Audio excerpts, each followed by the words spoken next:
Hey there, hi there, ho there. Welcome. It's March 1st, 2025. And my name is Dr. Carolyn Rowley, and I am the Executive Director and founder here at Cayenne Wellness Center. So glad that you all are joining us. Good morning and good afternoon and good evening, wherever you are. All right. Um, Mini seminar, Language of Drugs. We're going to get into that shortly. What I would like to be able to do is just let you all know a few things that's happening here at Cayenne Wellness Center. First, 25 years. We're celebrating 25 years officially as a nonprofit, having our nonprofit status in the year 2000 is 25 years. So it's all about 25 years this year. And we're going to have our big gala December 13th. So mark your calendar, December 13th in Los Angeles. We want everyone to come out. So it would be a big splash celebrating 25 years serving the sickle cell community, which has been an honor. It's been an honor to be able to do that. It's been an honor to be able to be strong at doing it. And we're hoping for another 25 plus 25 plus 25 to be able to continue to serve the community. So, again, we're celebrating 25 years in this space. And we thank you all for allowing us in and allowing us to serve you. Part of serving you is that we do this education, we do support groups called community groups, we do advocacy, we have initiatives like the Sickle Cell Trait Awareness Campaign, also known as CAP. And we have no cost mental health for all warriors throughout the state of California. We have no cost childcare. And of course, there goes my puppy. No cost childcare for warriors who need assistance. And so mental health, no cost childcare as well, and no cost transportation to get you to and from the emergency room when you need that. So we're thankful for the sponsors and the grants that we've been able to secure to be able to do that. So CVS is one of them who's helped us with mental health. There's the HRSA grant that we have, the state of California, for funding, and the list goes on. So we're just thankful for our sponsors and the grants for us to be able to do that, including this. All right. So I want to, you know, I want to share with you as well. This year, our summit, which is 19 years going strong, will be in San Jose. Mark your calendar, September 17th through the 20th in San Jose. Now, I'm sure that you guys know that famous song by Dionne Warwick. Do you know the way to San Jose? Well, if you don't, make your way down so you can find out how to get to San Jose. And we're going to be in San Jose in September. And so we want you all to mark your calendar and join us. It's going to be fantabulous. Okay, so that's also what's going to be happening. Our theme is on let's talk about pain. Let's talk about all the things surrounding pain. And we know that sickle cell is not just about pain, but we're going to be focusing on pain. Ergo, the language of drugs and understanding the different opioids and medications. So we have a fabulous team today. We have Dr. Nelson, who's the moderator. We have Jackie Carter. I've known her for some time. The pain nurse at LACURC, which is now called LA General. We have Steve Smith, who I recently just met, fantabulous caregiver. And we also have Marcus Brown, who I just met, and I want to hear his story as well.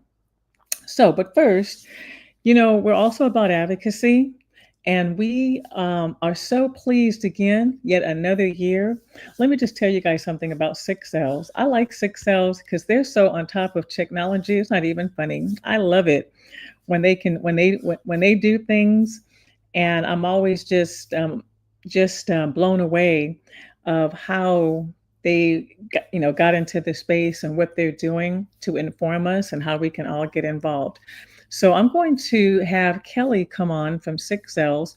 She's going to speak briefly about what's upcoming for Policy Day. We've always participated. We are a supporter of that.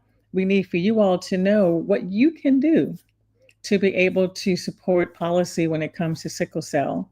So, Kelly, thank you for joining us. Hello, and thank you, Dr. Rowley. Really appreciate that. I know you just gave us a shout out for technology, so I'm really hoping that me sharing my screen works. And yeah, please have some grace if not. So one moment while I try to share my screen.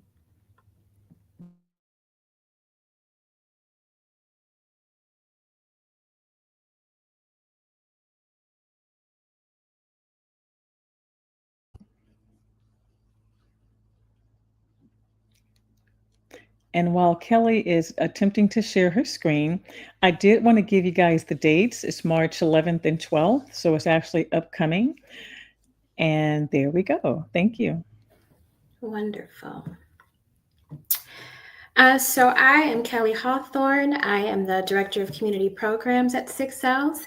And it's great to be here today just to tell you a little bit more about the Policy Forum and a little bit about myself as well and how I'm connected to the community.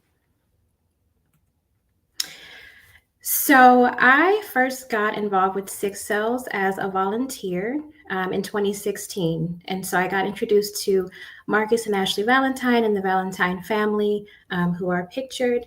But I got involved showing up to sickle cell walks, interviewing people and getting their stories. And it was really in hearing people's stories that I knew I wanted to remain in the community and remain an advocate. And so I'm not a warrior or a caregiver, but I am an advocate and have been doing so since then. The picture that I have up is a group of us at Rare Disease Week, which is also where I got introduced to federal advocacy for SCD. And that's what I'll be talking about today and just what our policy forum is. I also want to give the caveat that I am not a policy expert, and you don't need to be either. You just need to have the information, but all the passion to use your voice for the community as well. So what is the SCD Policy Forum? So this is a 2-day federal advocacy event that brings together advocates from all over the US.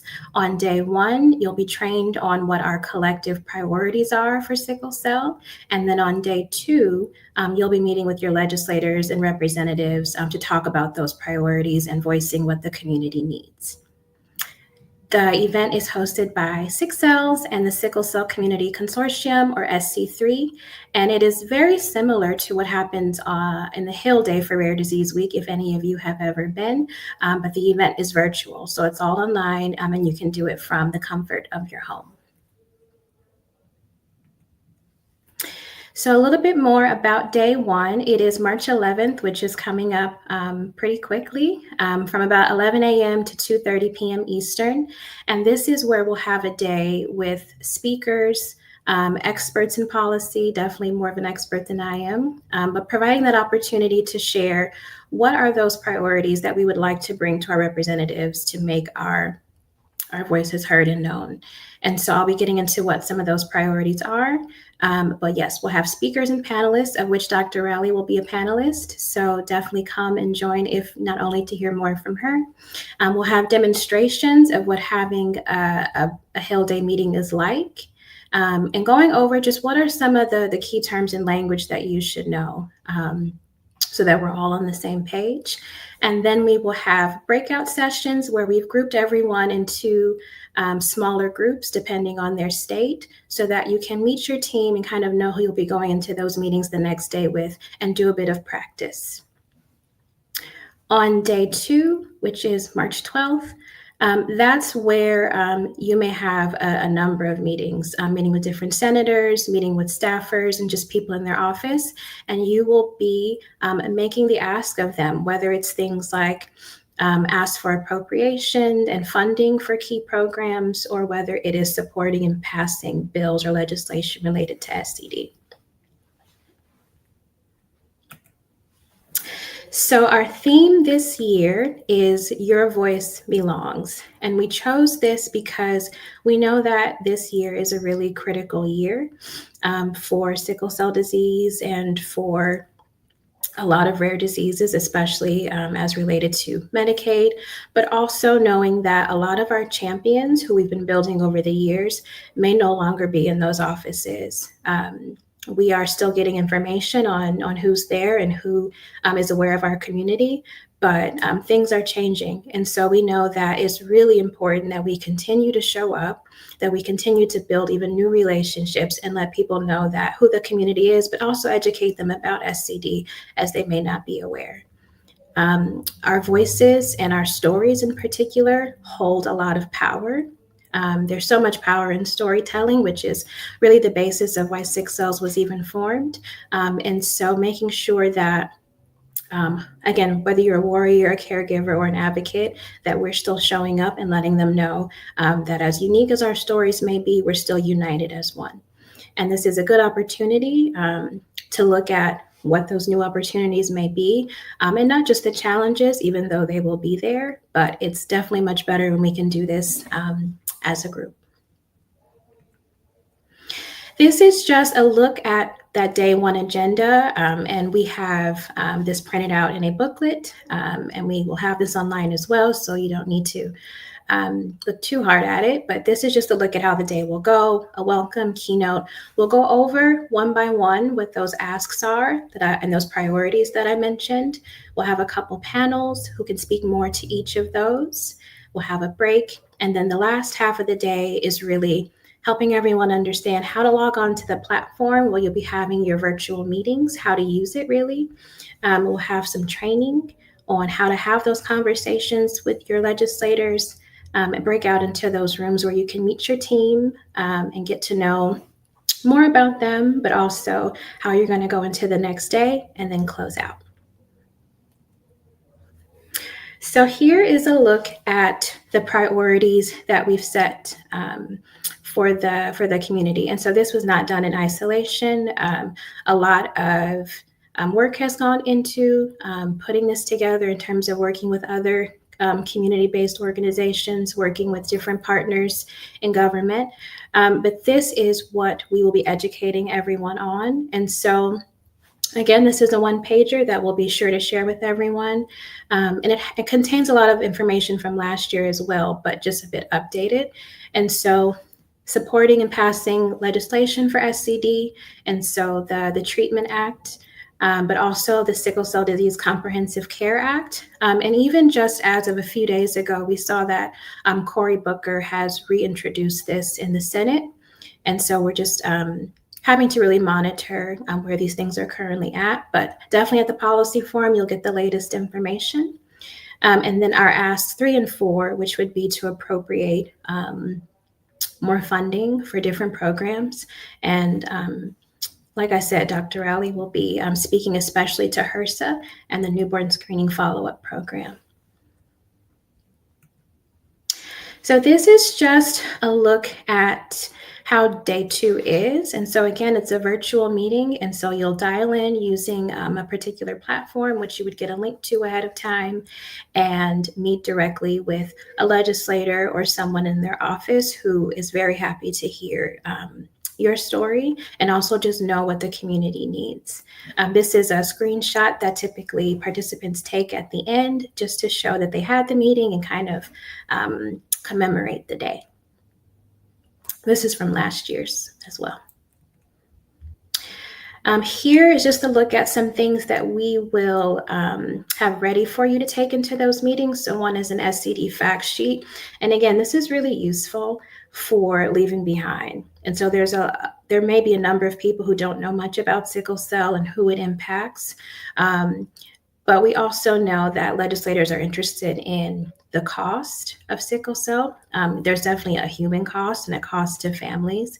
Um, that's not just about money, but we do know that they like to speak in dollars sometimes. And so this is giving you more information on what it costs the US annually in terms of hospitalizations, as an example, but also a look at how many treatments there are and just other facts.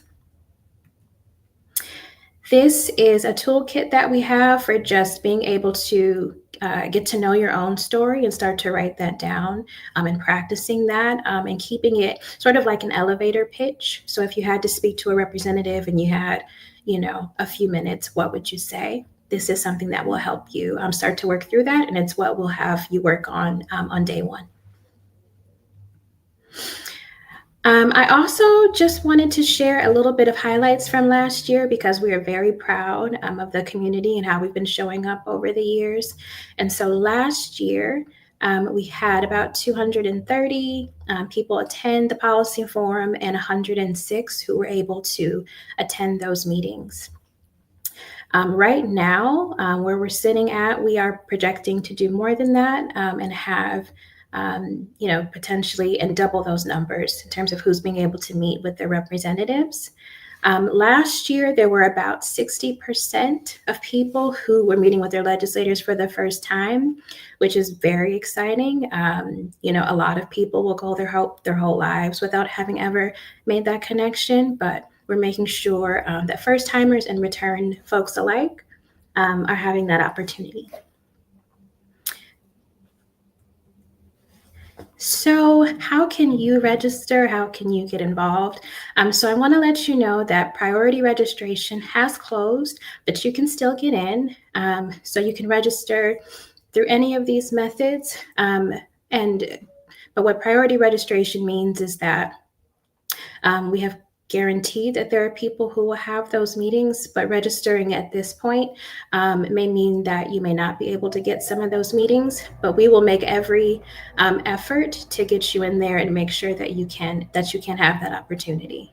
So don't be discouraged, but definitely let us know if you'd still like to register if you haven't, and feel free to reach out to me or info@6cells.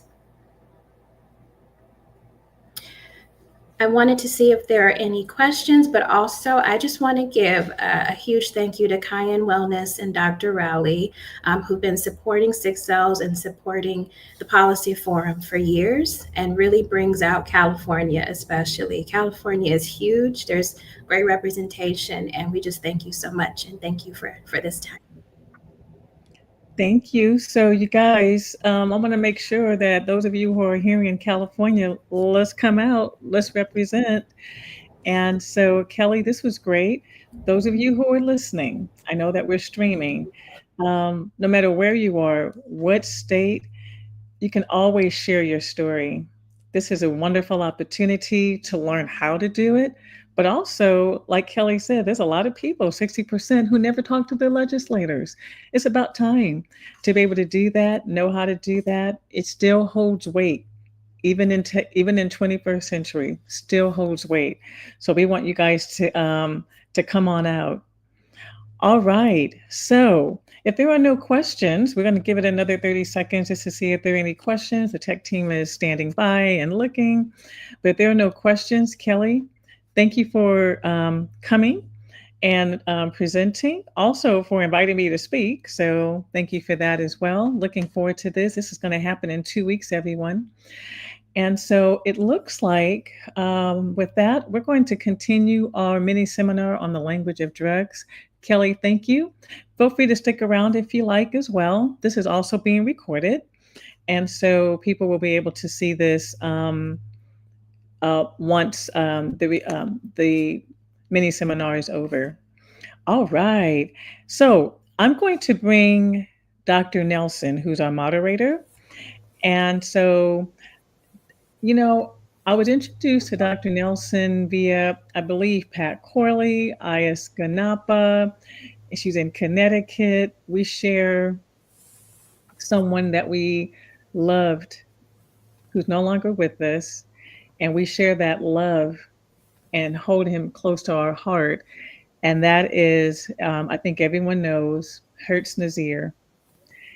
And we share that bond together of having known him, um, who allowed us to be a little bit closer in being in his space.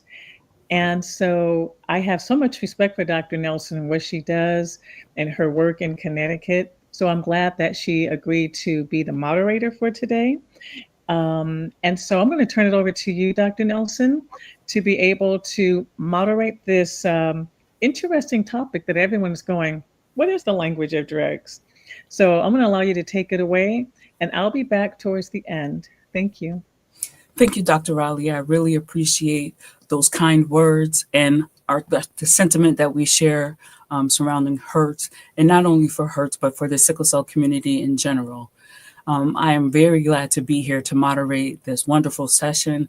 The title is what brought me in, the language of drugs versus the language of medications, so that we can have a really great heart-to-heart discussion.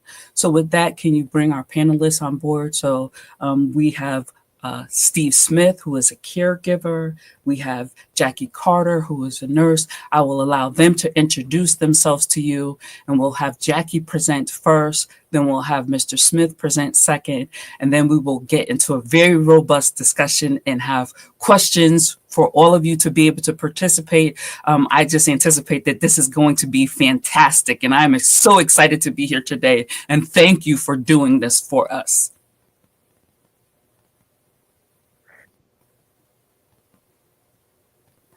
Good morning, everybody. My name's Jackie Carter. I have been a nurse for 30 plus years and in pain management for about 20 years. And I am thrilled to be here and thank you for having me. And my presentation is basically just to go over um, some of the medications so we are familiar with what's available. So, objectives. This is what I did. So, just looking at the definitions of pain, is coming from a nurse perspective, so that the purpose of this is when you go in, you have more knowledge when you're speaking to your nurses or your physicians or your caregivers. Then we'll look at the types of pain and medications and the side effects, and then look at some of the policies and some of the responsibilities. So, wow, you can barely see that. I don't know why, but basically, when in nursing school, we were taught pain is whatever the experiencing person says it is, existing whenever the experiencing person says it does. And basically, I know if you've ever been in the hospital, you're going, "What in the world, Jackie? That is not what I've necessarily experienced." But I want you to know that is the gold standard. So if you're not experienced in it, I would suggest that maybe you just simply remind the nurses and call them on it. Okay.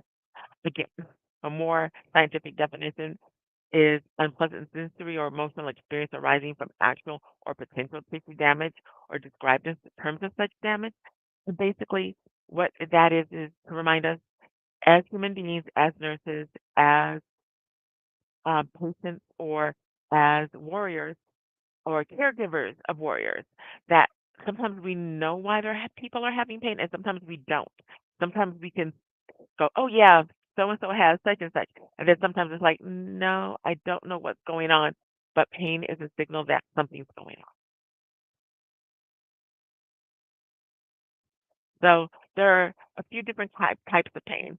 Nociceptive pain, which is tissue damage. So when you're saying, "Oh, I think it's my abdomen," or "My stomach is killing me," or more so, I feel like the pain's in my back and I'm not sure what's going on, then that's it. Somatic is more muscles, like my thighs hurt, my knees, my hips hurt. Visceral, oh, you know what? I think it might be my kidneys. That's what's hurting. That's a visceral pain. And then neuropathic pain, not quite sure what's going on, but the reason I'm giving you all this information is when you describe pain, which is so important, and we'll get to that in one slide. I think the next slide. But when you describe pain, this tells us a more idea of where the pain might be coming from. So believe it or not, sometimes there's a good reason for pain. I'm not saying all the time, but it let us know something. Basically, good pain means something's going wrong, and that's the only thing good about pain. is that it tells us, hopefully we can catch it early, that something's going wrong. Neuropathic pain, it means that the nerves are going haywire and there's nothing good about that. That's the bottom line. All right, so descriptors. Back to why it's important. Um, if you tell me something is throbbing or dull, it usually means something related to the bone. Something sharp, it might be more muscle or internal organs. Same with squeezing. If it's burning, in other words, people have used it like feels like something's going to sleep, or pins and needles, or stinging type pain, or stabbing type pain, or if the pain moves from here to there. That is more neuropathic pain. And the reason, again, that we want to know these descriptions, and it's really important, is because different medicines act on different types of pain. Not one particular medicine is going to treat the pain, but we need to make sure we have the right combination of medications for the pain. So let's talk about some of the drugs used in pain management. Boy, my slides went a little haywire. Okay, so we have analgesics, and I'm going to, so things non-analgesics, so things like Tylenol, aspirin, NSAIDs, which is things like Motrin, naproxen, indomethacin, Cordal. You'll hear those, or you probably know them by heart better than I do. Let's get real. Okay, and then we have opiates, codeine, hydrocodone, which is Norco, morphine, hydromorphone, which is Dilaudid, fentanyl, methadone, to name a few. I think you'll see other things added to regimens for pain management, antidepressants, and not because we think you're depressed, that because some antidepressants have done wonders with that neuropathic pain, that stinging, feeling like it's going to sleep, that burning pain.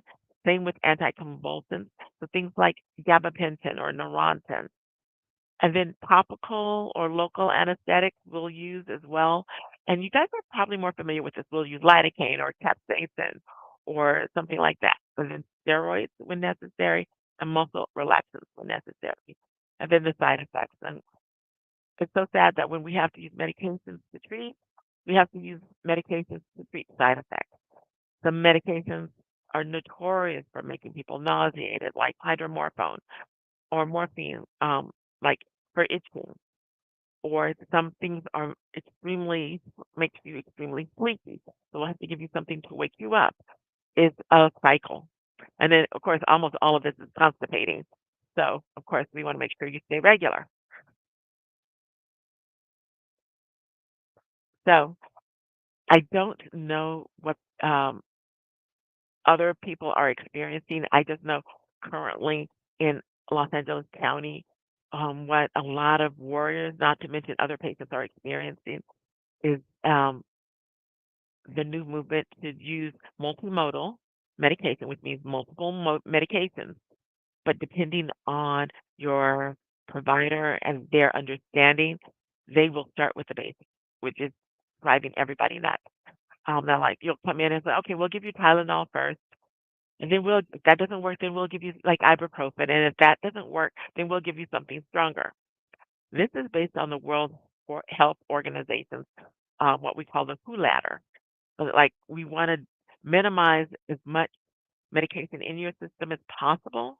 But if you're a patient that's had pain most of your life, this is lousy. It doesn't. It's almost torture, honestly.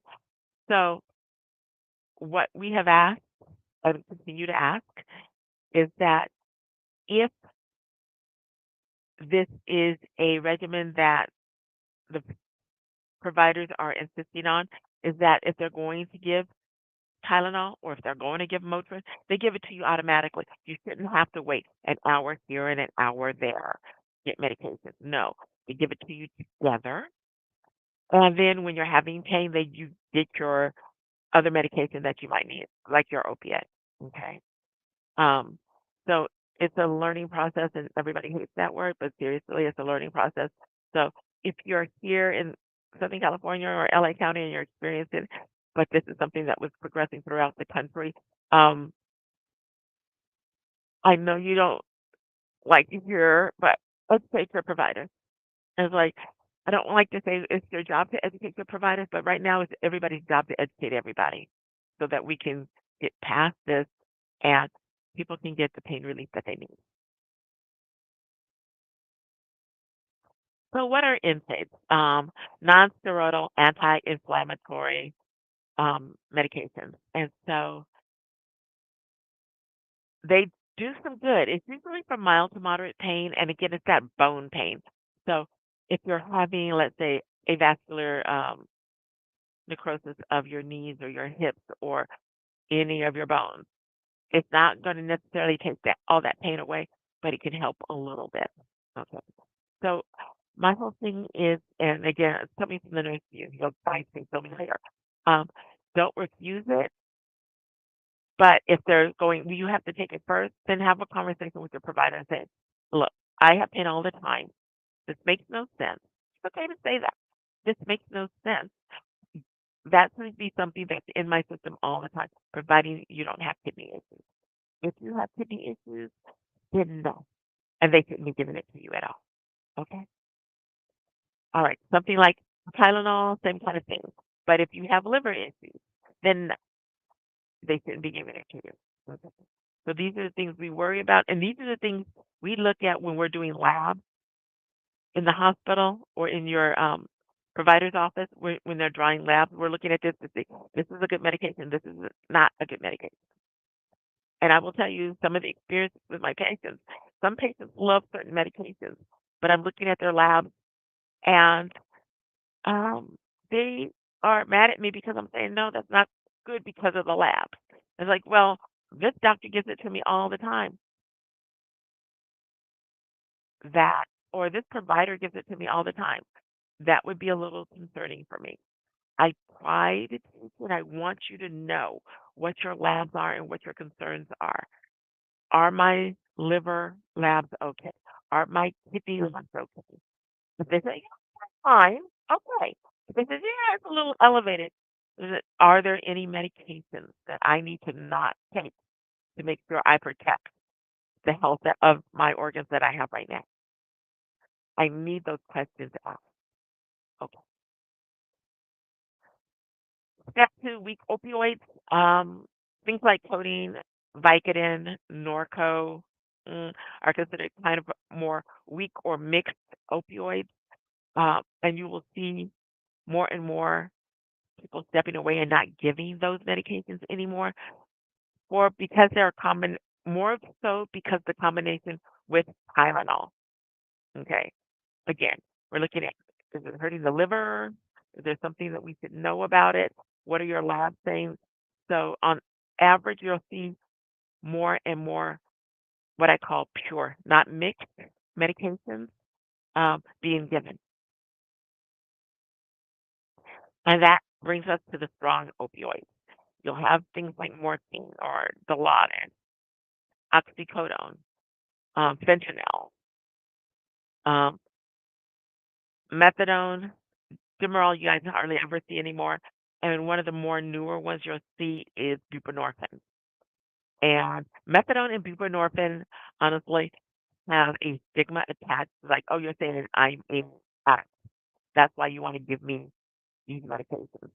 But actually, these are good pain medications that we use with a variety of patients, including in-stage cancer patients, to control their pain.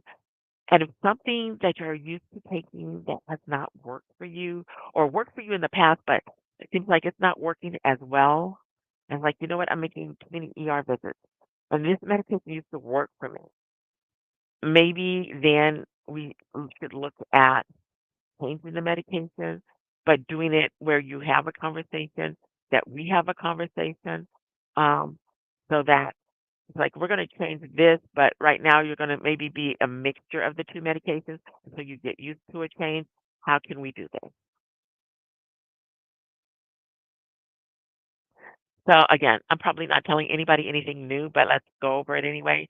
Side effects of medications, there's even side effects of some of the other medications, sedation, nausea and vomiting, respiratory depression, itching, urinary retention, constipation. Okay. in high doses, sometimes you'll start feeling like there's some jerking, and it's like, okay, and that means maybe the dose is too high, or your body is so used to this medication. And then normally there's two things we can normally do. We could either change the medication to see if we can get your body um, used to a different medication for a while. It doesn't have to be forever. We can go back and forth between medications, or we can give a medication again to treat the side effects of the jerking.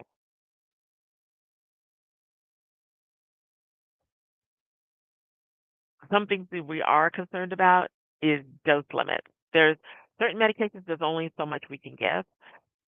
Again, that's why we would look at, do we need to add a different medication, a different kind of medication? Do we need to switch medications? Because at a certain point, it's like there's no change. It's like I'm taking a whole lot of medications and I'm not feeling anything anymore. Then maybe it's a time to change medication. So when looking at changing the medications, we're not going to necessarily say, okay, she was on 20 milligrams of morphine, so we're going to give her 20 milligrams of oxycodone. No, the medications are different. Oxycodone is actually stronger than morphine. So we're going to cut that down. And then your body maybe has not been exposed to oxycodone like in the recently or if ever. So we might give you a little less than that just to make sure that we don't hurt you. Let me just put it out there that we don't hurt you, but then you'll still have something for breakthrough pain so that you can still try to stay on top of it. Okay.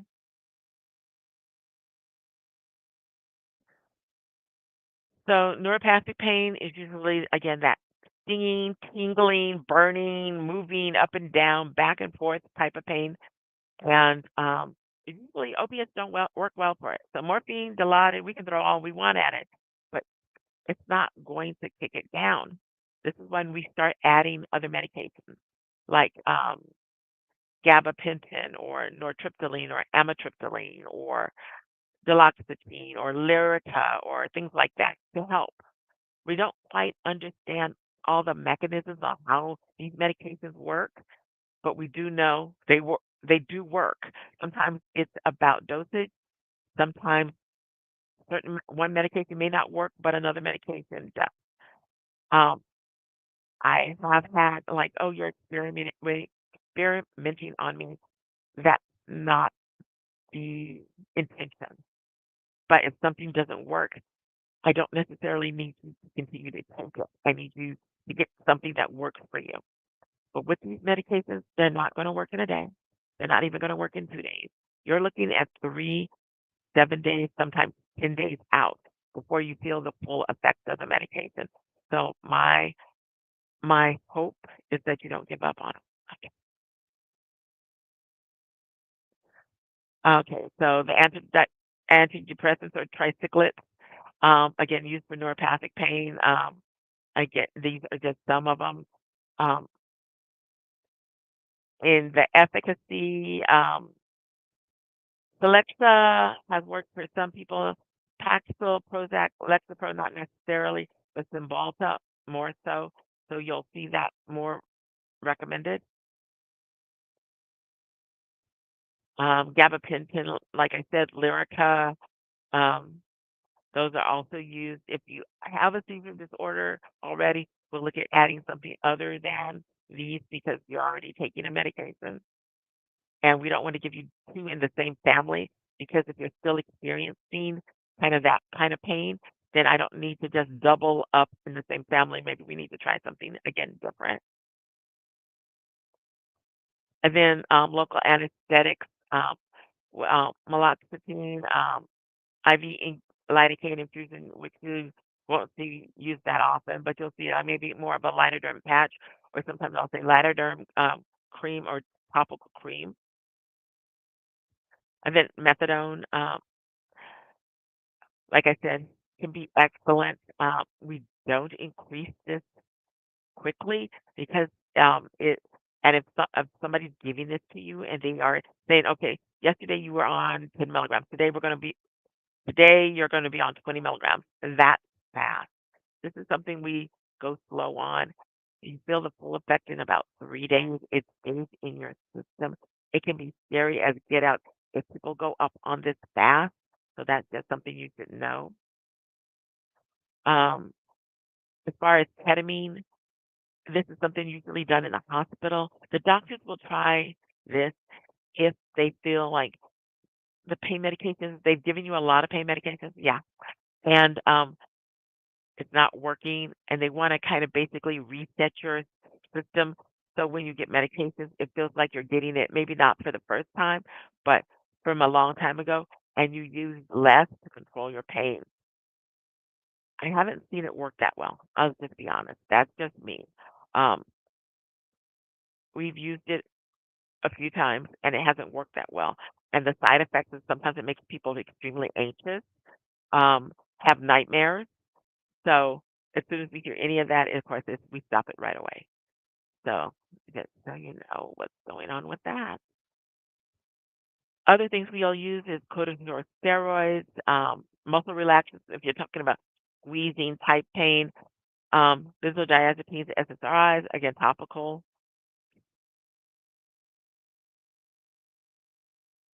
So they wanted to talk about, so sorry guys, about my site. All right, dependence, addiction, and tolerance, and what the difference is. Because if, let's just say the media has not helped us, okay, at all. The media has not helped us with this. It is so hard to get pain medications out of anybody these days because of the opioid epidemic and the crisis. I'm not saying there's not a crisis, but I'm saying we are not the problem. Okay. So what is dependence? Dependence is when your body adapts to a continuous exposure to a medication. A person who has taken pain medications over and over and over again can have dependence. Um, why is this important? One, if you abruptly stop taking the medication, you're going to go through withdrawals. You're going to feel sick. Okay, so you don't abruptly stop taking your medication. Is this bad? No, it's just a reality. The, the problem is people don't look at dependence like when it's opiates, they look at it like a bad thing. But if I'm dependent on my blood pressure medication, if I'm dependent on my insulin, if I'm dependent on any other medication that keeps me functioning, it's not a big deal. But if you're dependent on opiates, it's a bad thing. So we just need to know, at least us, we need to know that it's not. Addiction, now that's a problem. This is when we're not taking the medication for pain. We're not taking it um, to get comfortable. We're taking it maybe because we just don't want to deal or we just don't want to be present. Okay, this becomes a problem. And we see it more as like, oh, I don't want to go out with friends or I need to do anything and everything, including lie and steal to get medication. But again, not for pain, for other things. Okay. And tolerance, this means that your body is getting used to the medication and you might need to take a higher dose. Or if you don't want to take a higher dose, this might be the time when we need to change the medication. Again, it doesn't have to be forever, but for a time being, change the medication um, so that you can get the pain relief that you need. So let's look at signs and symptoms of addiction, just in case someone's out there and they're concerned. Um, taking a larger number of your pain medications than ordered. Again, I'm sure a whole heck of a lot of people have done that. One pill didn't control my pain; I needed two. That's not addiction. But what you need to do is let your providers know this is not working for me. I had to double up my dose. So let's go back and look at what the dose is and let's get it right. Okay. Missing work, missing school, not coming home, or things missing from home. Hello, giving up on social activities. And that's so hard because when you hurt, you do all of this. You miss work, you miss school. You know, at home you just want to be alone or just don't bother me right now. And that's normal. That's normal. We're talking about you can go to work, you can go to school, or you're home and you could socialize, but something you're feeling more isolating yourself more and more. That might be a problem. Giving up on social activities, using dangerous situations, driving while under the influence, knowing that you're under the influence. Okay. Withdrawal symptoms. Again, this can be because you have a dependent, or it could be because you're addicted. But what are you looking for? Anxiety, fatigue, sweating, vomiting, diarrhea, hallucinations, muscle aches and pains, insomnia. We have medications to treat that. We don't want you to go through withdrawal. Okay? So please, no matter what the situation, get to a hospital. They used to say, and keyword here, used to say, withdrawing from drugs won't kill you, where withdrawing from alcohol will. Well, guess what? Now they know withdrawing from drugs will kill you. So please, get to a hospital. Let them treat their symptoms. Please let them know what's going on. All right, so prescribing, monitoring, and policy. Um, when you are getting medications, your providers are going to talk to you about things. You're going to say, "What the heck? I'm not addicted." It's part of the law of what they have to talk to you about. So try not to take it too personally, or you can take it as personal as you want, but know that they're still going to do it. Okay. Risk for addiction and overdosing. Risk for um, taking your pain medications with a benzodiazepine, alcohol. Um, they'll be looking at your past prescription history.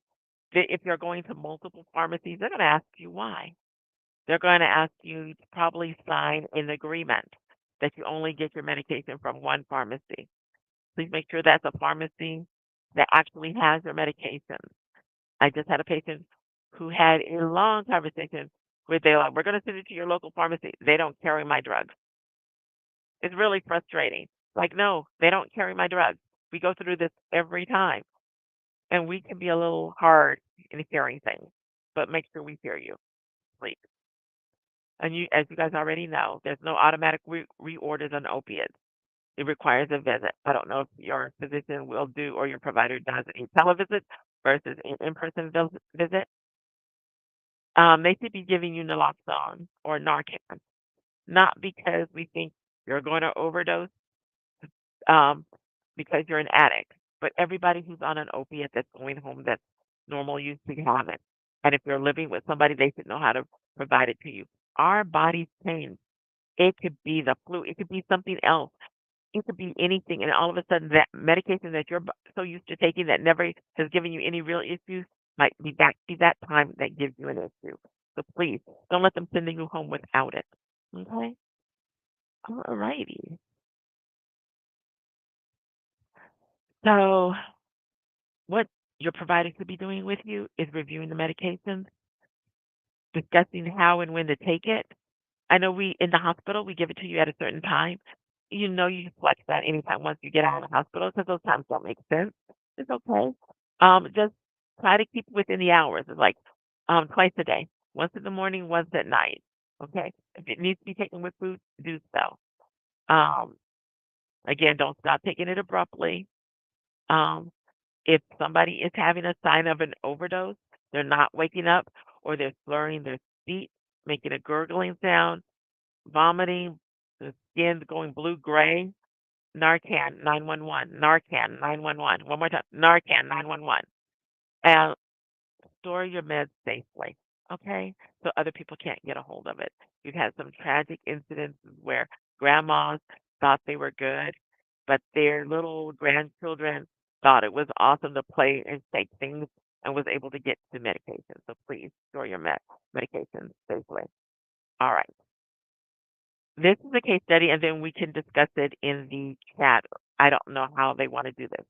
Okay, so Samantha is a 27-year-old female with sickle cell disease and has AVN of her left hip, recently readmitted for pain, as she describes as her normal, whatever normal is for people, sickle cell crisis pain.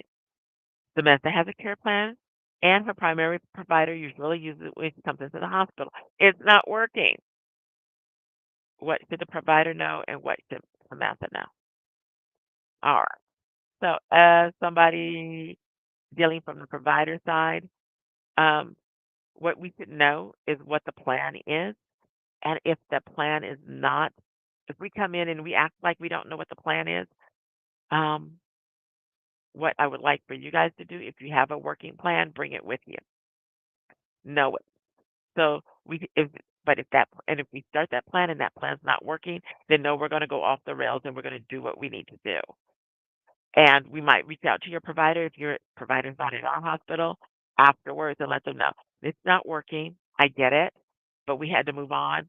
And maybe it can work next time. We don't want it next time, I know, but maybe it can work later on. But right now it's not working. But this is what worked for you. This, and I believe that's it. And I have questions, but I don't know if they wanted to do questions at the end.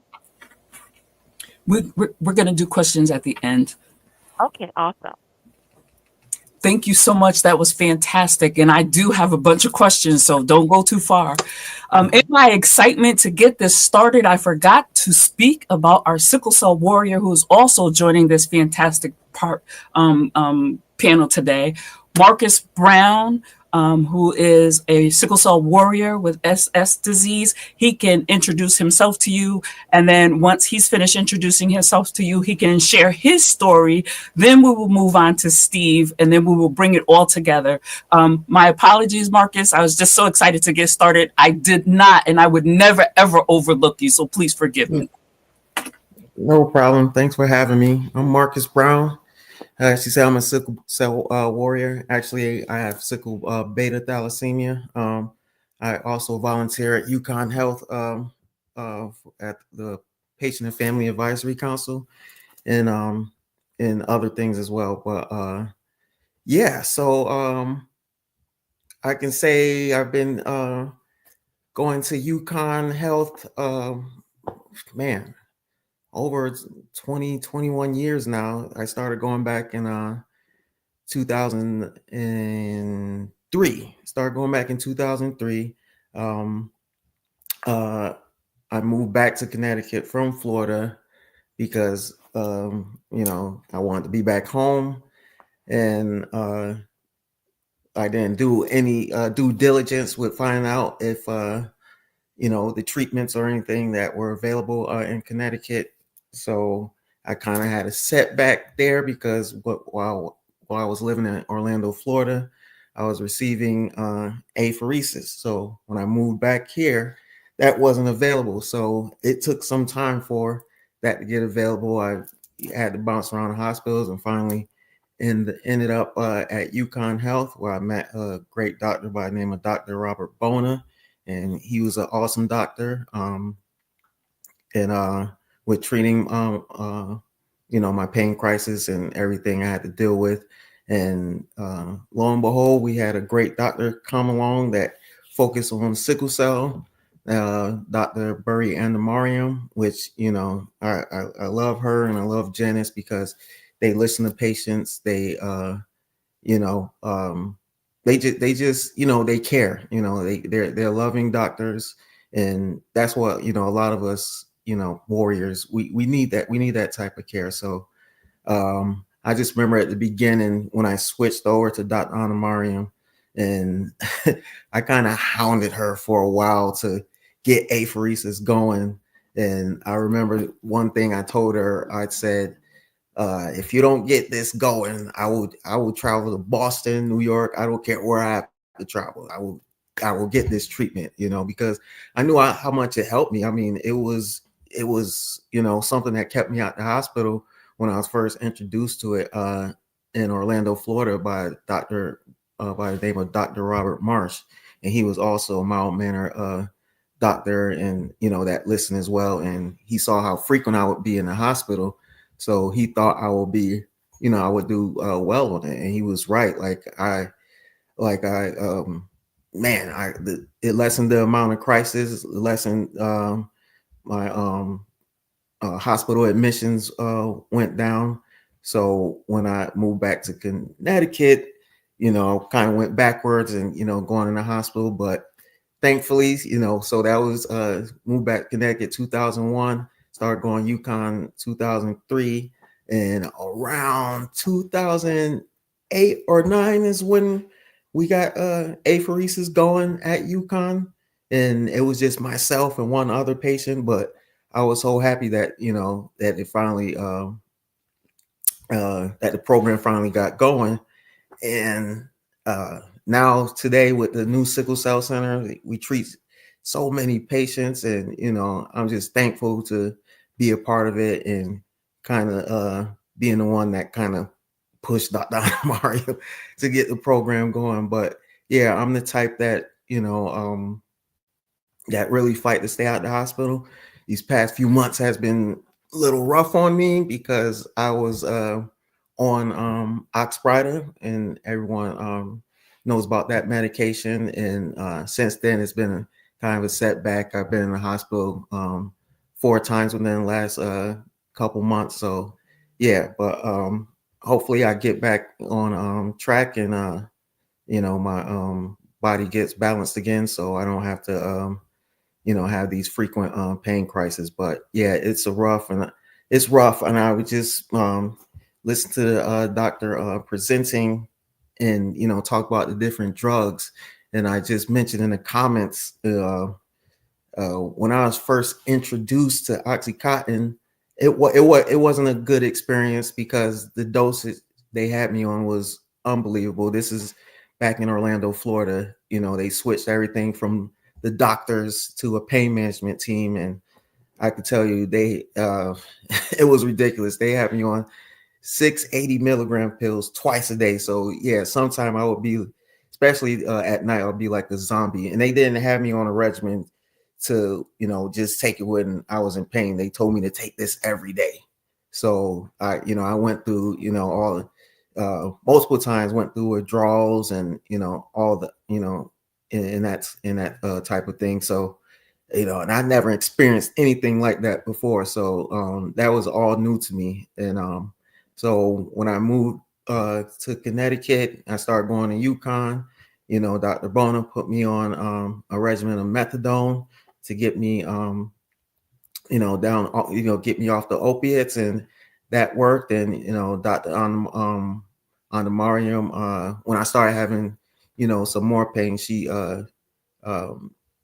introduced oxycodone to me, which has helped me tremendously. And Janice knows, because before these past couple months, I rarely would come in for pain management or would be admitted. So I try to I do my due diligence to stay out the hospital, because that's just, I think that's just the best thing for me, and not receiving the opiates as often, especially Dilaudid.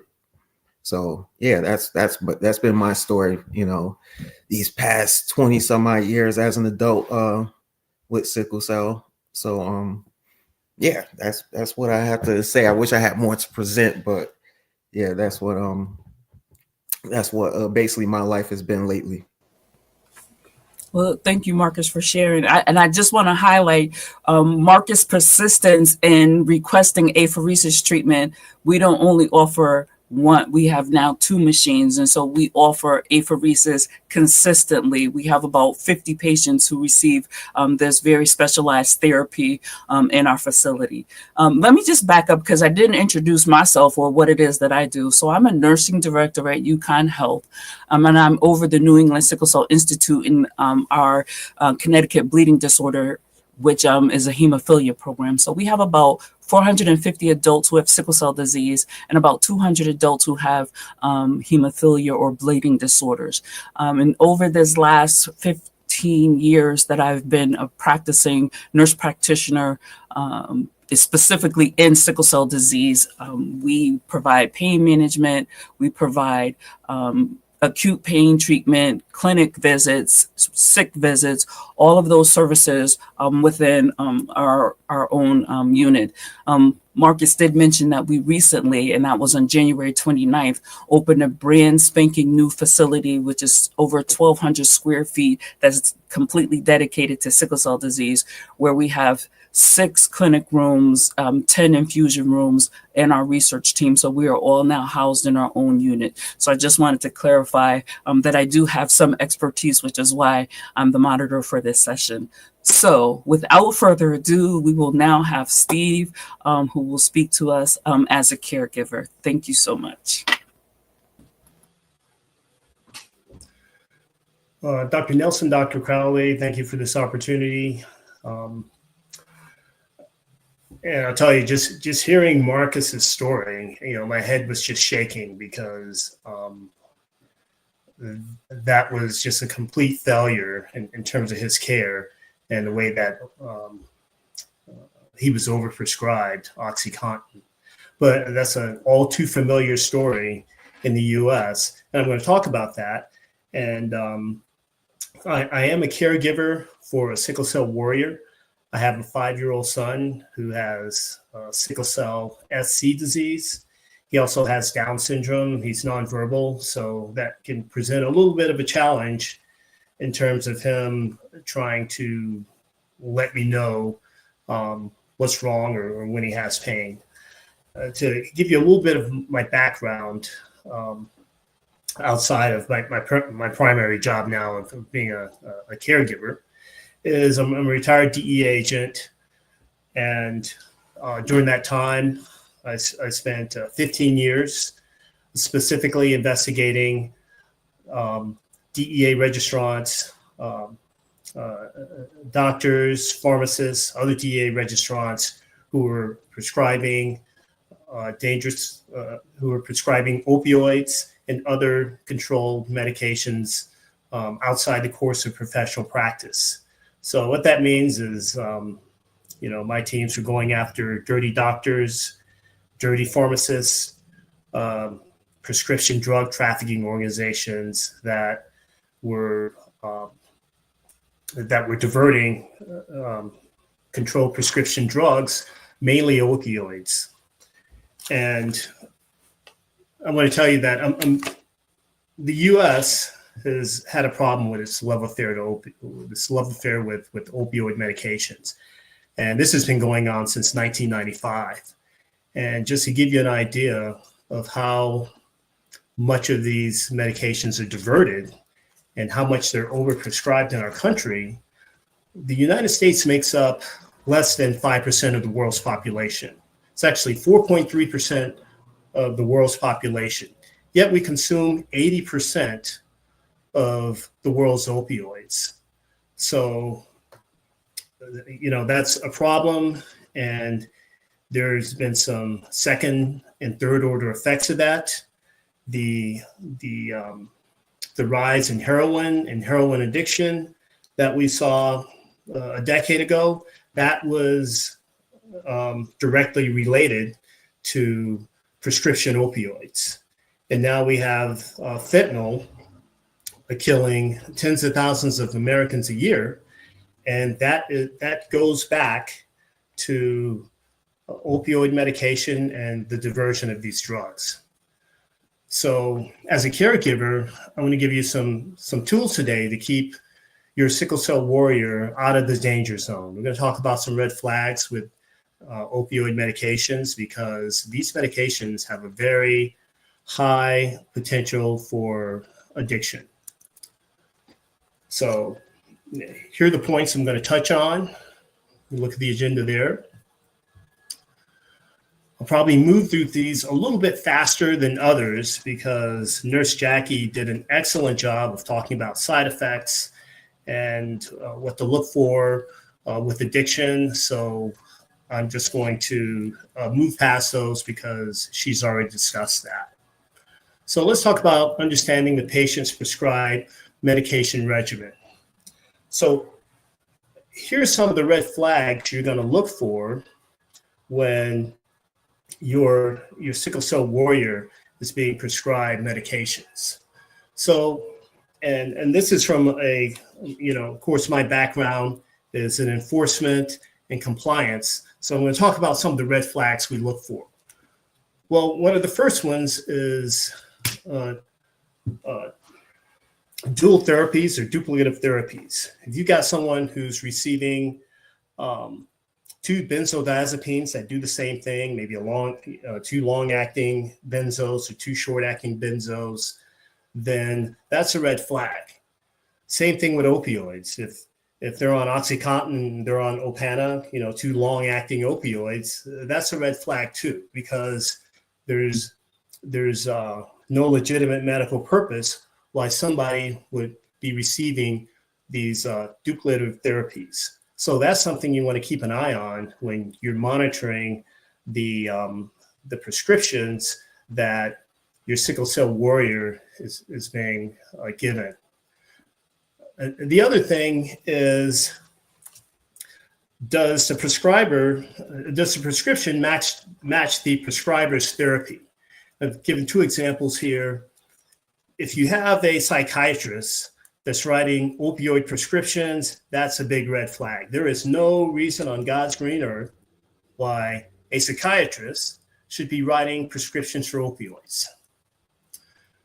Recently, I was one of my retirement jobs since leaving DEA was I was a diversion control investigator for one of the big three pharmaceutical distributors here in the U.S. And one of the cases I was looking at is a case where a dermatologist down in Florida was writing prescriptions for promethazine with codeine. Promethazine with codeine in itself is not it's a rarely used drug. It has a very it's a drug that's very popular on the street, but not a lot of therapeutic value because there are other drugs that do the same thing. So anytime we would see pharmacies that are distributing high amounts of promethazine with codeine, that was a red flag. So if you see this being prescribed to your sickle cell warrior, then you should be prepared to ask some tough questions because you want to make sure they stay out of that danger zone for abuse. And you want to make sure that there's nothing nefarious going on where they could be selling these, selling their medication on the street, because some of these drugs, they're in high demand on the street and they can command good money. The other thing I want to talk about is recreational drug combinations. These are huge red flags if we're looking at a prescription monitoring program. And thankfully, you don't see the Holy Trinity very much. That's the Trinity combinations or combinations of, these are patients who are getting opioids, benzodiazepines like Xanax, and Soma together. No medical purpose why anybody should be getting those three drugs together. Huge red flag in the compliance community. If your pharmacist sees it, that's going to be an issue for him because the drug distributors in this country, they're required to know their customers. So if they see pharmacies where they have patients that are getting these drugs, then they're going to come down on that pharmacy. The pharmacy could lose its DEA license or will lose its DEA license. And they could also lose their license to operate in that state. Speedball combinations, where you have someone getting an opioid, or I'm sorry, not an opioid, you have someone getting a stimulant and a depressant together. Again, this is a recreational combination. There is no legitimate medical purpose why someone should be getting Adderall and Xanax at the same time. Let's talk about opioids and benzodiazepines, because I know Nurse Jackie touched on that a little bit. These are two drugs that are highly diverted, and when they're taken together, that's usually for that's typically a recreational combination. We don't see this as much out west here in California or west of the Rockies, but when you get back east into Appalachia and that Ohio River Valley. It's a big problem with these opioids and these, I said opioids, benzos, I meant opioids and gabapentin. Opioids and benzos are also a problem if we see those taken long term. So that is a red flag, and that's something you want to look out for if as a caregiver, you're seeing your sickle cell warrior seeing these two drugs prescribed together. So talking about opioid and gabapentin is a drug that you don't see much of out west being widely abused, but that's a drug where back east, Kentucky, Tennessee, the Ohio River Valley, there's a huge problem with opioid and gabapentin being abused together. The only reason, from a compliance perspective, the only reason these two drugs should ever be taken by a patient at the same time is for short-term post-operative care. So if they're taking these two drugs over a longer period of time, that's a red flag, and that's something you want to look out for. All right, let's talk about the CDC's guidelines for prescribing opioid medication for chronic pain. So the generally recognized threshold is 90 MMEs per day. So MMEs are morphine milligram equivalents, and we'll talk a little bit about those, and I'll have a chart to show you how you as a caregiver can actually figure out yourself what the morphine milligram equivalent is for that drug that your sickle cell warrior is taking, and if they're bumping up against that 90 MME per day threshold, then there is a serious cause for concern, because once you start to get over that, the potential for addiction is very high. So you can see the CDC guidelines here on your screen.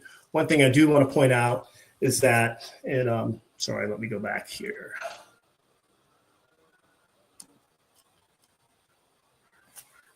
Okay, there are certain guardrails in place among the DEA registrant community. Let's talk about pharmacies. So in California, and well, just about every state has the prescription drug monitoring program now. This is a database that tracks all the controlled prescription drugs that you are taking.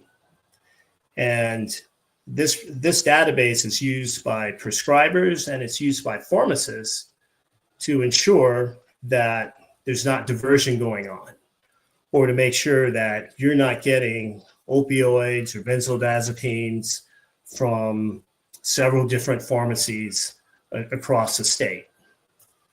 So in California, the pharmacies are required by law to check this prescription drug monitoring program database. And it's available to not just pharmacies, it's also available to prescribers. So your doctors, your nurse practitioners, your physician's assistants, if they're writing for controls, they should be checking this database to make sure that you're not getting other control medications from other prescribers, and that you're not diverting those pills, or you're not abusing those pills. Okay, this is a chart that kind of shows how we've gone through this epidemic of opioid addiction, and how that's led to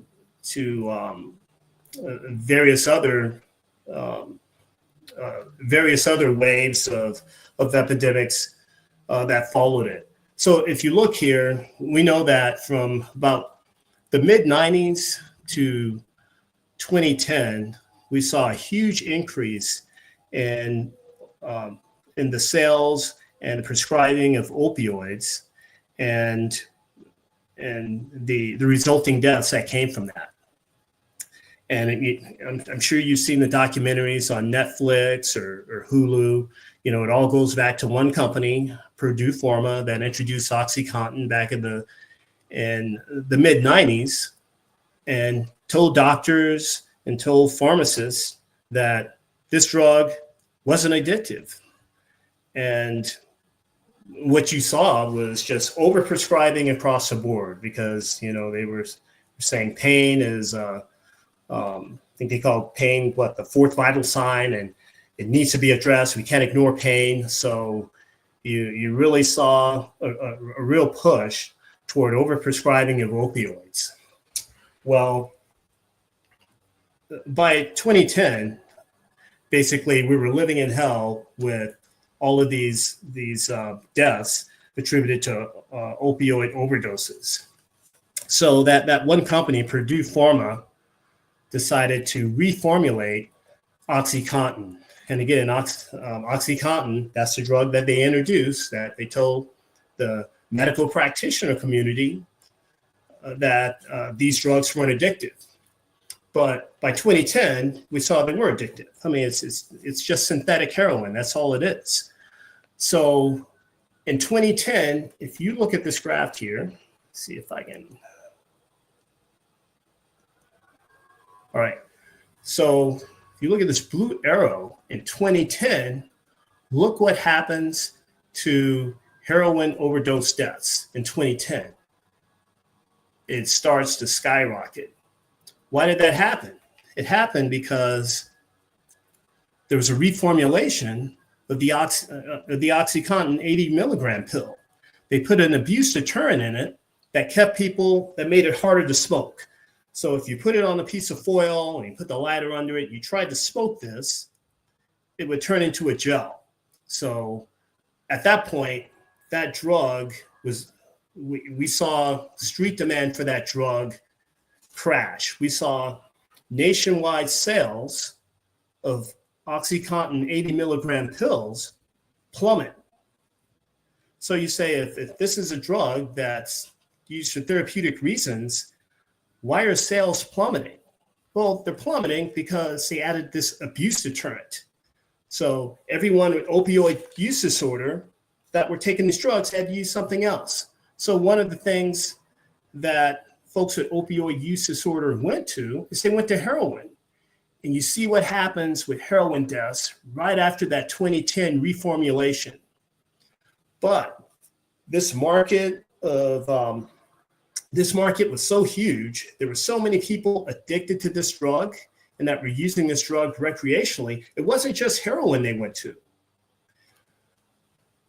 We were able at DEA to track the sales of oxy-30s, your roxycodones. So I was looking at these in 2 different states, actually 3 different states, New York, California, and Florida. You see the sales of oxy-80s plummet, and you see the sales of oxy-30s skyrocket. It was crazy. So what that's telling you is that most of these drugs aren't used for therapeutic purposes. These drugs are highly abused, and they're used for recreational purposes. And the numbers that we saw with that reformulation bear that out. Now look what happens, and for those of you who can't read this font, this purple line here is overdose deaths from other synthetic opioids, mainly fentanyl. The lion's share of this is fentanyl. And what happened is we saw the Mexican cartels that were sending heroin into the US right around this time, 2012, 2013, they started adding fentanyl to their heroin. Once that happened, nobody wanted regular heroin on the street anymore. Everyone had to have the fentanyl with the heroin in it. So once one cartel did it, everybody had to do it because that's just where the market went. Everybody wanted this heroin that was laced with fentanyl. and you see the results. You see not only during that time, prescription opioid deaths starts to level off and decline, but you also see heroin deaths level off and decline because the Mexican cartels, they just started pushing the fentanyl ultimately coming in from China, and the Mexican cartels, they saw this huge profit margin where, fentanyl's cheap, it's easier to make than heroin. They started flooding the U.S. with that, and this is why we see all the overdose deaths that are currently occurring with fentanyl. And this isn't the pharmaceutical grade fentanyl with the patch. This is street fentanyl. This is fentanyl, as I mentioned, that comes in from China via the Mexican cartels. So you see you can see the number of deaths we're looking at, tens of thousands of deaths simply due to fentanyl in this country. So I show you this chart to tie this back to prescription opioids. That's where it all started. Purdue Pharma in the mid-90s. All right, let's talk about morphine milligram equivalents, and why, as a caregiver, you want to monitor these, because the more opioids that your sickle cell warrior uses, the higher propensity for addiction and death. So once you get over 50 morphine milligram equivalents, then that's when clinicians should really start to assess the benefits versus the risk. Because once you get above 50 MME, you start to see the risk of abuse really go up. And as we talked about, 90 MME, that's the threshold where you're really getting into the danger zone. Now, for folks that are on 200 MME per day, and I did a lot of work in Appalachia and back east. There are a whole bunch of folks that are on 200 MME per day plus. And a lot of these people, they work in industrial industries. They got injured. A doctor started prescribing them opioids for their pain. And guess what? They got opioid use disorder and they never went back to work. And that's really my key metric. A lot of times when I talk to the doctors that we arrest, I'd ask them, oh, we have to pause so we can take questions. Oh, okay. Sorry, I'm just looking at the chat here, Dr. Rowley. Okay, let me address some of the questions. So let's bring all of the panelists back on. Thank you, Mr. Smith. That's a interesting work that you're doing. But as a provider and a prescriber, I have to say that the sickle cell disease community is a different, I have a different perspective. And my perspective is that the sickle cell disease patients aren't as affected or involved in this sort of prescribing practices. We do have patients who have had pain all of their lives. And as such, as an adult, there's going to be a higher prescription milliequivalents of morphine that's going to be required. But as a person who is engaged with those patients, that's not something that I take lightly. And I don't believe that the community who supports the management of pain in individuals who are living with sickle cell disease take that role lightly either. With every prescription that I write, I am asking lots of questions. There are lots of things that I do to support the patient where they are with their pain. And I want to ask you, as a DEA agent, because this is like, so do you really go around like stealthily and like knock on doors and surprise prescribers and say, hey, or do you kind of send an email or some sort of notification that there's some sort of practice that's going on that we need to look into and have a discussion about? How do you talk to a prescriber to say, hey, there's some sort of practice that you have going on that we need to take a look at to maybe they haven't crossed the line yet, but maybe they're getting close to it, to prevent them from going in the wrong direction? How does that work? Well, thank you for that question, Dr. Nelson. And I'll try to keep it brief. I don't want to bore you with how we conduct our investigations. But when we start looking at prescribers that we feel are operating outside of the law, we're really going to take a deep dive into the prescription drug monitoring program and see what they're prescribing, what their patients are taking. We're going to look at the criminal histories of those patients. See, do they are these people that have a history of drug sales for distribution? And we're going to look at things like, okay, is the practitioner, are they doing routine drug tests to see if the patient's really taking their pills or if they're selling their pills, down at the metro station? So as an investigator in Las Vegas, this is something that, we really took a deep dive into. And one of the things we do is when we come across a red flag, we try to figure out ways to resolve that red flag. If we can't do it with the patient population, then we'll go to the prescriber themselves or the pharmacist. And we'll talk about those red flags, give them a chance to resolve the red flags. Please explain to me why you have had this patient on fentanyl patches for 10 years. And we're talking about non-cancer patients or something like that. Usually, and I can tell you when I was a diversion controlled investigator with Cencora, one of the big three pharmaceutical companies, and I'm having to talk to pharmacists and do due diligence. Anytime a pharmacist mentions sickle cell disease, I'm done.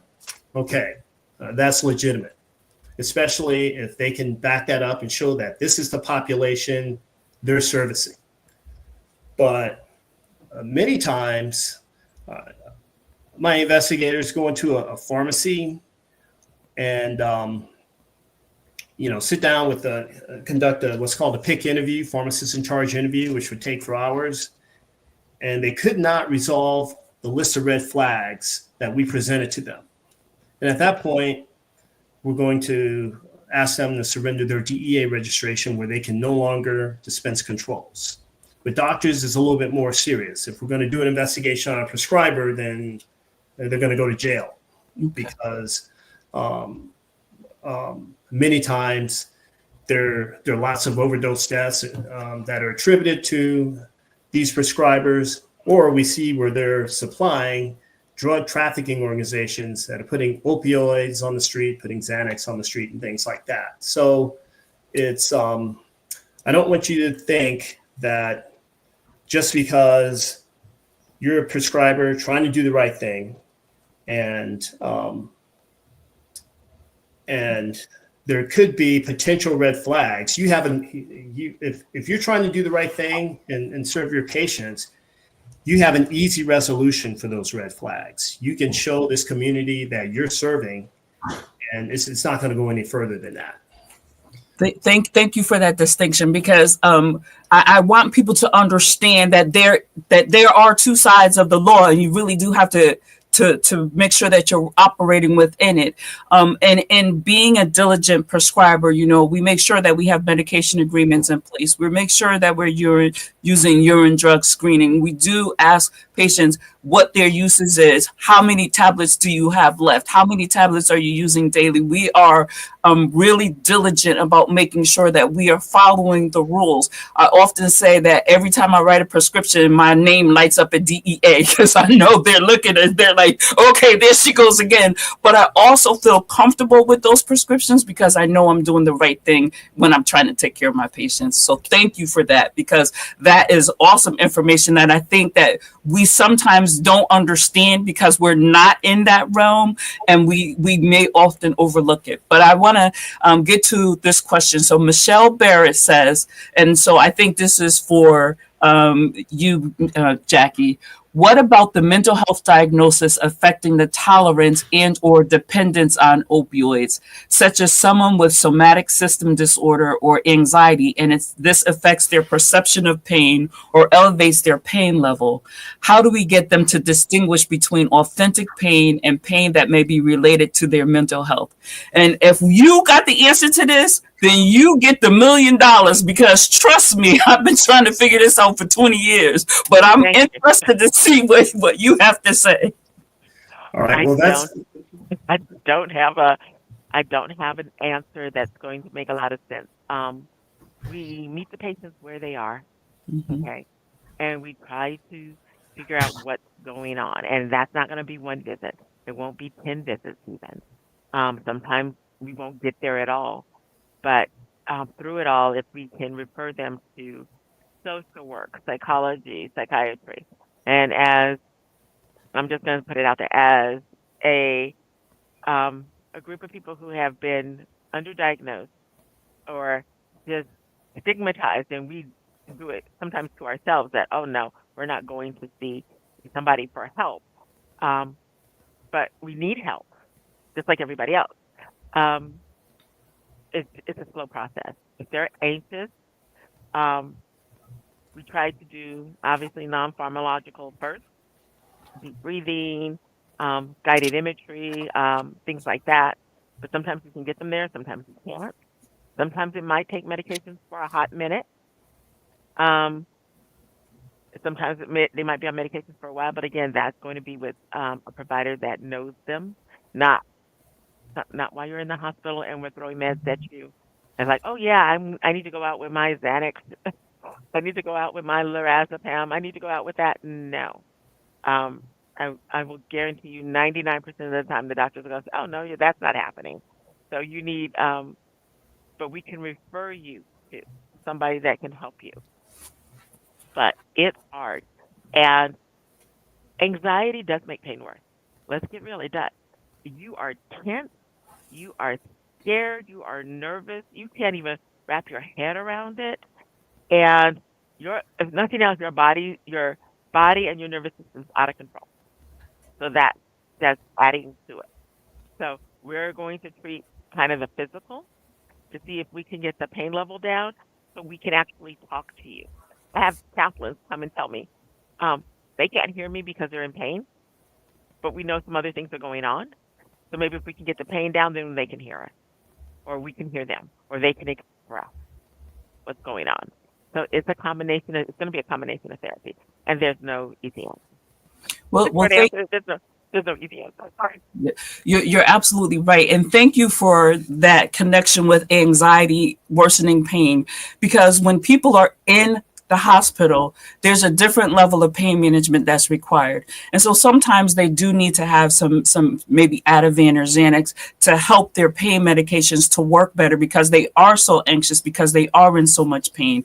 And then when they are out of the hospital, that's not necessarily the combination of medications that they continue once they're at home and they're managing their pain at home. But it's an important distinction that needed to be made. And thank you for that. Mm-hmm. One of the things that you said was for people to know what their normal pain is or where their normal pain. So Marcus, I'm going to direct this question to you. As a sickle cell warrior, can you explain to us what a normal pain is for you? This is kind of tough. I was just talking to my dad about this earlier about my pain threshold, and Janice has gotten on me about my pain because I will give her a number and she will look at me like, you're in more pain than that. Like I can see it. So I learned like I would tell her like a 6 or 7, but I could say my everyday pain, I could say normal pain every day, uh, especially with my AVN, is like around like a 4 or 5, and that's every day. So when crisis comes, now it's up there 8, 9, 10. Yeah, so um, that I say that's normal for me because I can handle 4 or 5 at home. So that's what I deal with every day. So your normal pain is your AVN pain, your crisis is your sickle pain, and you're able to distinguish between the two.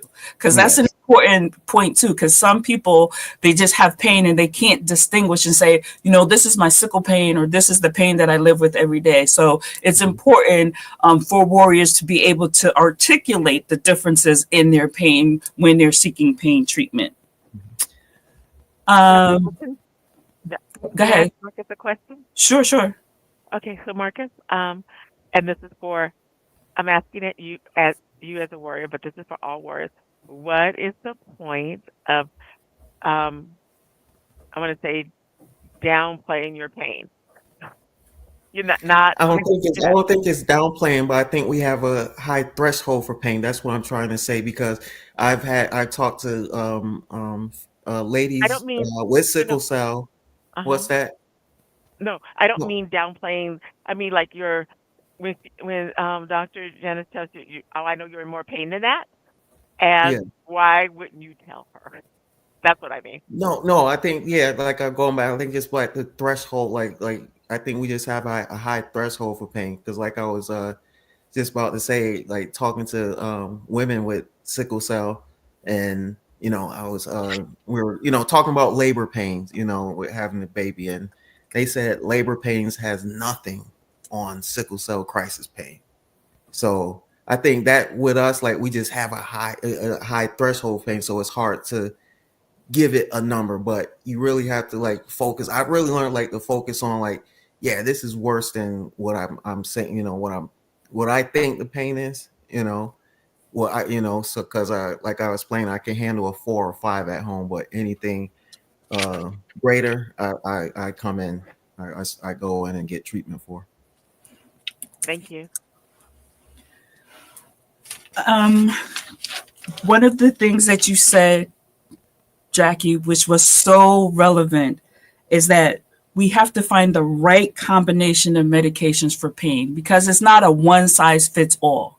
And so sometimes, unfortunately, you may have to, it's a trial and error. Maybe this dose is the right dose for you, along with this pill, along with this therapy, along with that. So patients and providers have to be open to one size doesn't fit all. We have to work together and you have to be honest and share what works for you and what doesn't work for you so that we can find that right combination to make people comfortable.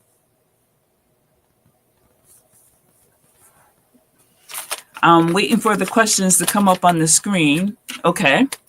So opioid-induced pain is a thing. That is very true. I switched to Suboxone and buprenorphine. It changed my life by shortening my hospital stays.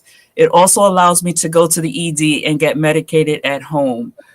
Awesome for embracing that treatment because everyone doesn't embrace that when it's being offered to them. Kudos to you. And I'm so glad that you're finding that it works for you. Please be careful how we describe warriors. We cannot patient blame. If warriors are hospitalized often, it does not mean that they are not trying to stay well.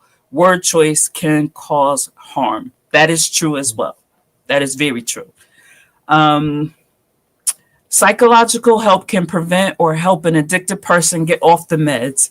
It is the totality of the person's experiences that have to be considered. People need access to psychological care. I couldn't agree with you more. The problem is, however, that since COVID, psychological care it is very difficult to engage. The providers, if we have a difficult time getting hematologists to provide care for sickle cell disease patients, it's even harder finding care for people who have mental health, anxiety, depression issues. But we do try. What I recommend, though, is for people who need that service to look at your insurance carrier card. They have a list of providers that should be available to you. So that's a resource to use. There's also Psychology Today that you can use as a resource, but it's not easy to find. But we definitely acknowledge that it is also something that can go hand in hand, especially with pain management for people who have difficult pain to manage. Often finding that combination of psychological care can help them to get to a place where they have better pain management. Where are DEA agents receiving their medical expertise from regarding what combo of pain meds will or will not work for patients? Are they working with pharmacists and specialists for each medical diagnosis? So, Mr. Smith, that's a question for you. Sure, good question. I don't know any DEA agents that have gone to medical school. So what we do is we hire expert witnesses to review our cases before we present them to a prosecutor. And with any case involving the diversion of controlled prescription drugs by a pharmacist or a doctor, or a drugstore chain like CVS, or even a pharmaceutical distributor, it's all going to come down to a battle of the expert witnesses and who has the best, most credible experts. So what we do is we'll present a scenario to our medical experts, and we'll say, does this pattern of prescribing make sense? And they'll say yes, or they'll say no. If they say yes, then that case doesn't move forward.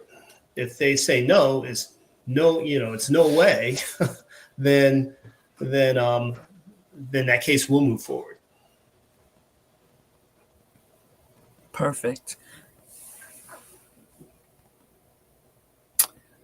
Chronic non-cancer pain. How is this compared to patients with sickle cell?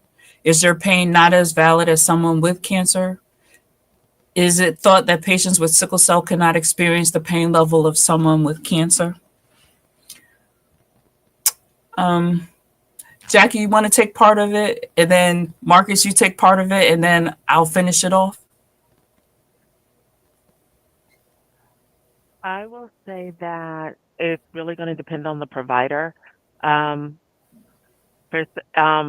those of us who have taken care of patients with chronic non-cancer pain, pain is pain, it's pain, and it hurts like the devil, and there's no excuse.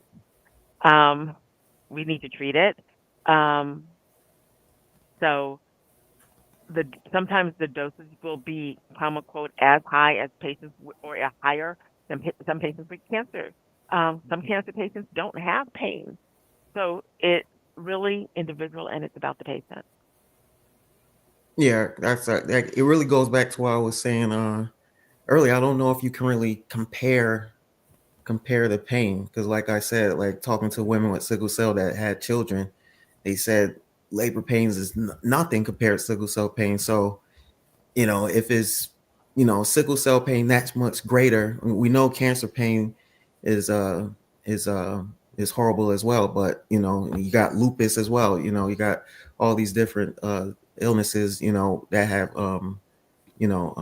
very high pain. So yeah, like it really depends on the individual. That's what I believe.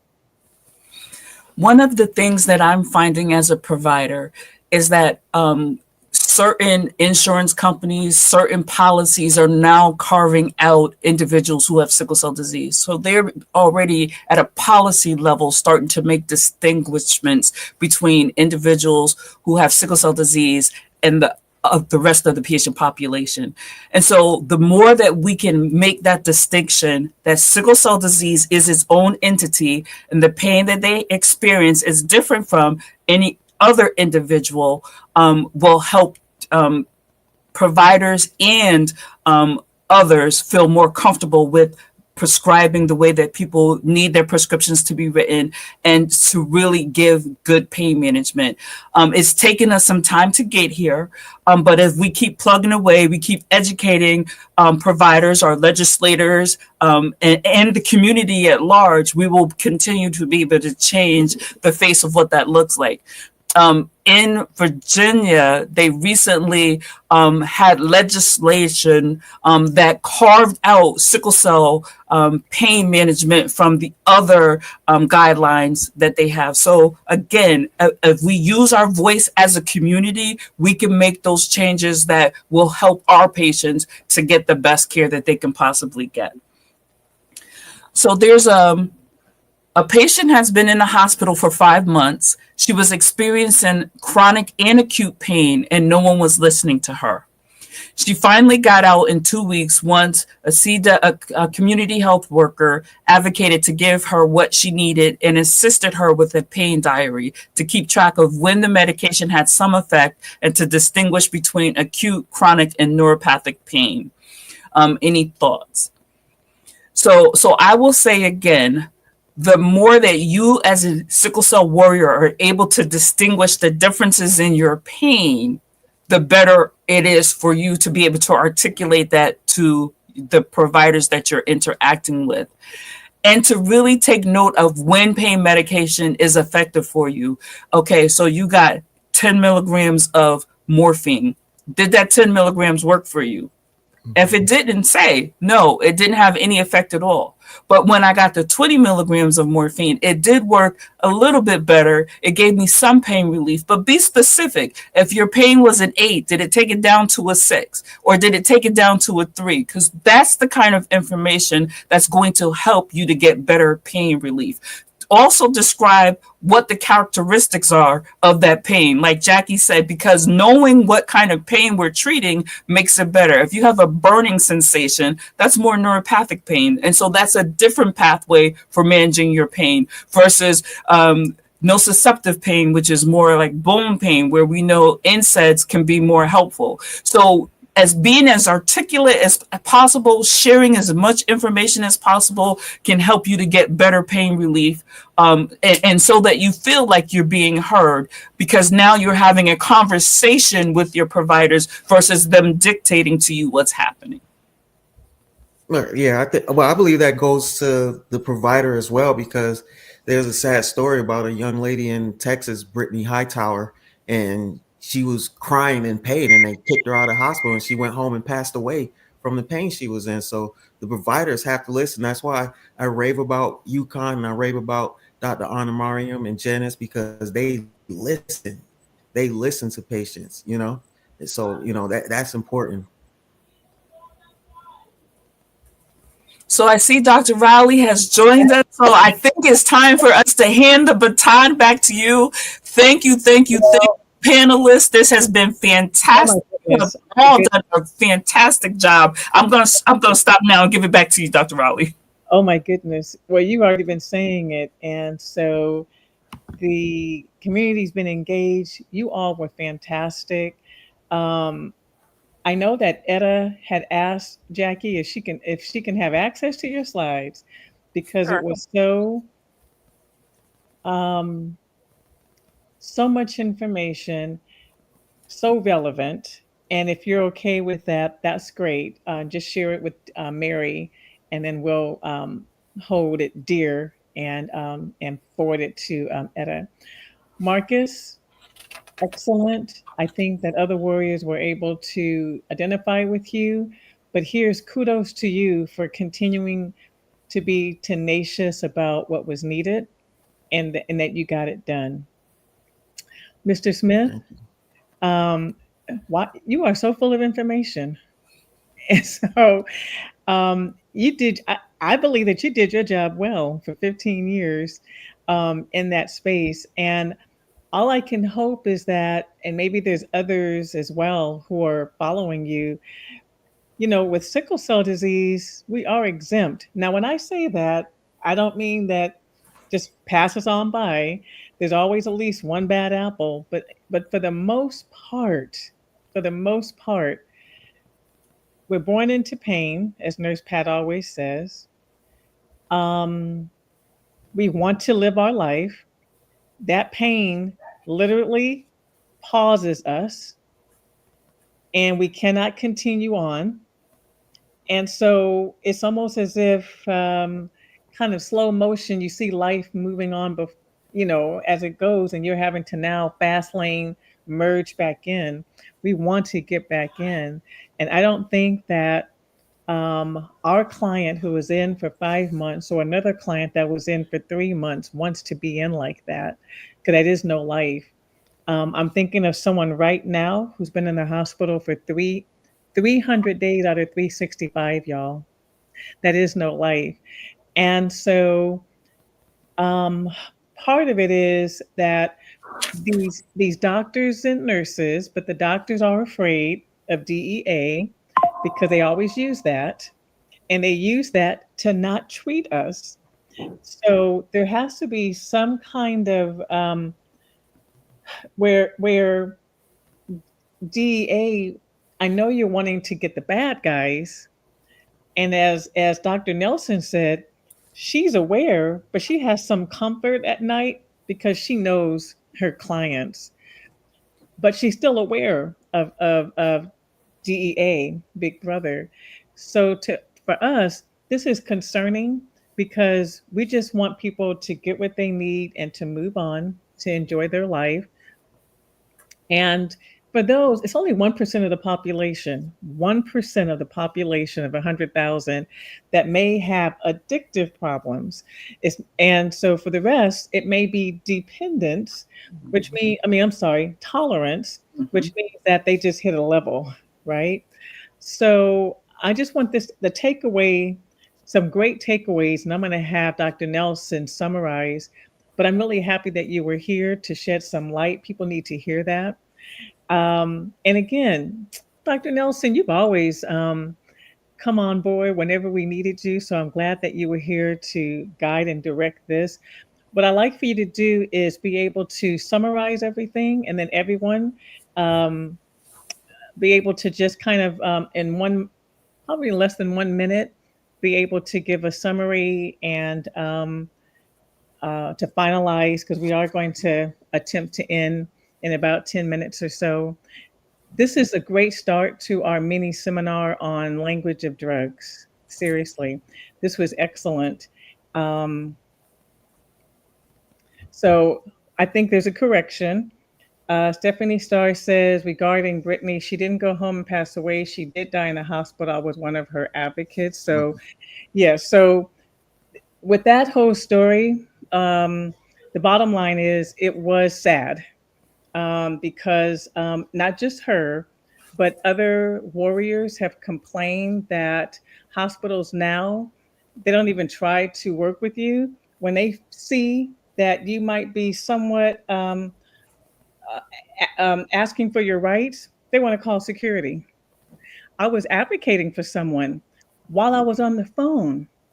They were calling security, and I said, please, I'm asking you right now not to do that, because I am handwriting this, recording what you're doing, and the warrior, she didn't do anything wrong.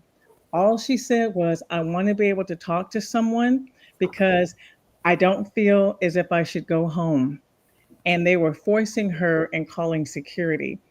So I think all of this, there's so much to tease from all of this, but now they don't even want to they don't even want to deal with you, and they'll call security. And I think, with Brittany and others, this whole thing about calling security and dragging someone out, that happens a lot as well. Dr. Nelson, let's turn it back to you so that you can summarize, and everyone, you all will have an opportunity to do so as well. And I'll stay right here. Thank you. Okay, so this has been fantastic. The language of drugs. Jackie, you did a wonderful job explaining to us the different medications that are available to us, what some of the side effects are, some of the things that we as providers should be looking for, and things as warriors should be looking for when it comes to taking these medications. Mr. Smith, you did a wonderful job sharing with us some of the pitfalls and the red flags that as a prescriber and as a pharmacy that they have to deal with on the other side that patients don't think about when it comes to these medications. But having access to them makes the world of difference for the care and management of an individual who has sickle cell disease. Marcus, you did an excellent job of tying this all together to show us the benefit of being able to have a relationship with a provider who trusts you and that you trust, to have an open relationship that you can get the medication that you need at the level that you need. Yes, you had some struggles to get there, but you are now there. And so we are grateful that you were all able to share this important information with us so that we can take it and we can duplicate it somewhere else and someone else can experience this benefit as well. Thank you again for allowing me to moderate this. It has been a fantastic event for me as well. Thank you so much. Thank you. So, Mr. Smith, takeaway, anything you want to be able to share in 1 minute? When it comes to opioids, start low, go slow. That's the CDC recommendation. Thank you. Say that again. Go low, start slow. Start slow. Start slow. I'm sorry. Start low and go slow. So you're going to start with the lowest dosage possible. Mm-hmm. And as you increase that to meet the needs of the patient, you want to go slow because you want to keep the patient out of the danger zone of addiction and overdose. Thank you. Go low, start slow. All right. Thank you. Marcus? Oh, Like what? Like what do you want? What are you looking me for? 1 minute to share with everyone, take away in terms of what you want them to leave with. You know your pain that you're going through. Don't settle for any doctors because I'm still hearing stories across the country from sickle cell warriors. The providers are out there. You just have to look for them. Go out there and find them. I like that. Go out there and find the right one for you that will finally listen and where you have a relationship with them. I like it. And I do have a relationship with mine. And is she an advocate or what? I tell everybody, you know what? My particular doctor can get you fired. So you got to be careful. That's how much she likes me. Thank you. Jackie, takeaway. Warriors, please, please, please, please describe your pain best you can. And if the regimen does not make sense, have them explain it to you. If it still doesn't make sense, let them know. This doesn't make any sense. I'm listening to you, I'm hearing you, and it doesn't make any sense. We need to sit down and talk about this so it makes sense. And if it doesn't make sense, we need to come up with a different plan. Thank you. Thank you. So, everyone, we're so happy that you actually joined us today for our first mini seminar on language of drugs. We will be back. Again, let me remind everyone that this is our 25th anniversary. December 13th is our gala, so mark that. September 17th through 20th is our summit in San Jose. And I already said, do you know the way to San Jose? I'm Dionne Warwick. So if not, come on and join us and you'll find the way. And so we're really happy about that. And so with that, we are out. I'm going to ask the panelists to just kind of hang out for a quick second. And thank you again for joining us. Have a great rest of your afternoon. And thanks for sharing your morning and afternoon with us.